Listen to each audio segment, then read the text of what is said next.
मी अजिंक्य भातंब्रेकर, तुम्ही पाहताय न्यूज 18 लोकमत। बुलेटिनची सुरुवात ब्रेकिंग न्यूजनं आपण करणार आहोत। शिवसेनेचा बालेकिल्ला अबाधितच राहणार आहे। त्याचं कारण म्हणजे ठाणे आणि कल्याण लोकसभा जागा शिवसेनेकडेच राहणार आहे। कालच्या वर्षावरच्या बैठकीमध्ये ठाणे आणि कल्याण लोकसभा जागेबाबत कोणतीही चर्चा झालेली नाही अशी माहिती मिळते।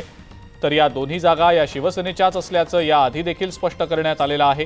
काल रात्री उशिरा वर्षा या मुख्यमंत्र्यांच्या शासकीय निवासस्थानी जी बैठक झाली त्यात नाशिक आणि सिंधुदुर्ग लोकसभा जागांबाबत चर्चा झाली। 2 दिवसात ठाणे आणि कल्याण लोकसभेसाठी शिवसेना आपला उमेदवार जाहीर करणार असल्याचं समजतंय।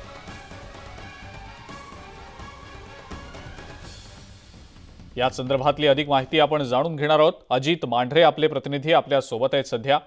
अजित, ठाणे आणि कल्याण या दोन्ही लोकसभेच्या जागा शिवसेनेकडेच राहणार असल्याचं आता निश्चित झाल्याचं दिसतंय। उमेदवारांची नावं नेमकी केव्हा जाहीर होतील आणि आता नेमक्या अशा कोणत्या जागा आहेत ज्यांच्यावरून अजूनही पेच कायम असल्याचं दिसतंय अजित?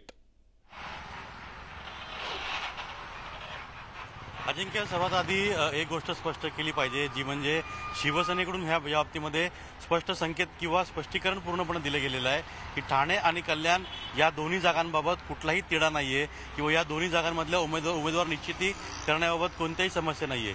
कल्याणचा जर विचार केला तिथून खासदार श्रीकांत शिंदे हेच लढणार आहेत, हे जवळपास म्हणजे हे निश्चितच आहे असं त्यांच्याकडून सांगण्यात आलेलं आहे। तर दुसरीकडे ठाण्याचा विषय जो आहे याविषयी मुख्यमंत्र्यांनी स्पष्टपणे शिवसैनिकांनाही जे इच्छुक आहेत त्यांनाही स्पष्टपणे सांगितलेलं आहे की कोणता उमेदवार तिकडे द्यायचा हे मी ठरवलेलं आहे आणि ज्यावेळी लिस्ट जारी करेन त्यामुळे त्या उमेदवाराचं नाव येईल। त्यामुळे कोणामध्ये रस्सीखेच सुरू आहे किंवा कोणी माझ्याकडे दबाव टाकला यावा अशा कुठल्या परिस्थितीमध्ये तसं कोणतंही होणार नाही। त्यामुळे ठाणे आणि कल्याण या दोन्ही जागांवरून उमेदवारांचा विषय जो आहे तो विषय संपलेला आहे असं स्पष्टपणे शिवसेनेकडून सांगितलं गेलेलं आहे। दुसरा विषय राहिला की ठाणे आणि कल्याणवरती भाजपने दावा केला होता, तर भाजपने दावा केला होता पण तो खूप आधी केला होता। पण नंतरच्या काळामध्ये ज्या पद्धतीनं देवेंद्र फडणवीस असतील किंवा एकनाथ शिंदे असतील यांनी जो हा संपूर्णपणे तिढा सोडवला होता, त्यानंतर भाजपनं या दोन्ही मतदारसंघांमध्ये शिवसेनेला मदत करण्यावरती पूर्णपणे एकमत झालं होतं आणि ते अजूनही कायम आहे।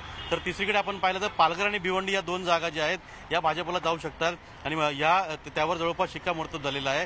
तर काल ज्या वर्षावरती बैठक झाली त्यामध्ये ठाणे आणि कल्याणचा कोणताही विषय नव्हता किंवा त्यावरून कोणताही तिढा नाही अशी कोणतीही चर्चा झाली नाही असं देखील स्पष्टीकरण दिलं गेलेलं आहे।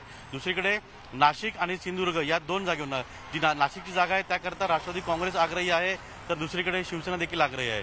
तर सिंधुदुर्गची जी जागा आहे त्यावरती शिवसेना आग्रही आहे आणि भाजप आग्रही आहे। त्यामुळे त्या जागांवरून कसा तिढा सोडवायचा, त्या जागांवरून कशी त्या ठिकाणी दोघांची मनधरणी करायची, जे विद्यमान त्याचबरोबर नाशिकला दावा एक मनसे देखील आहे असं देखील सांगितलं जाते।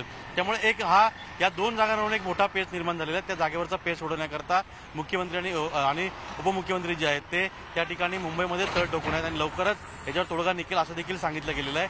पण एक वाक्य त्यांच्याकडून स्पष्टीकरण करण्यात आलं ते म्हणजे ठाणे आणि कल्याण या दोन्ही जागावरून कोणताही वाद नाही किंवा उमेदवारांवर कोणता वाद नाहीये। ह्या दोन्ही जागा शिवसेनेच्याच आहेत आणि शिवसेनेचाच उमेदवार या ठिकाणी लढेल हे भाजपच्या पक्षश्रेष्ठीने देखील सांगितलेलं आहे आणि त्याचबरोबरीनं शिवसेनेच्या देखील पक्षश्रेष्ठींनी स्पष्ट केलेलं आहे। ठीक आहे अजित, धन्यवाद। सविस्तर माहिती आपण दिलीत त्याबद्दल।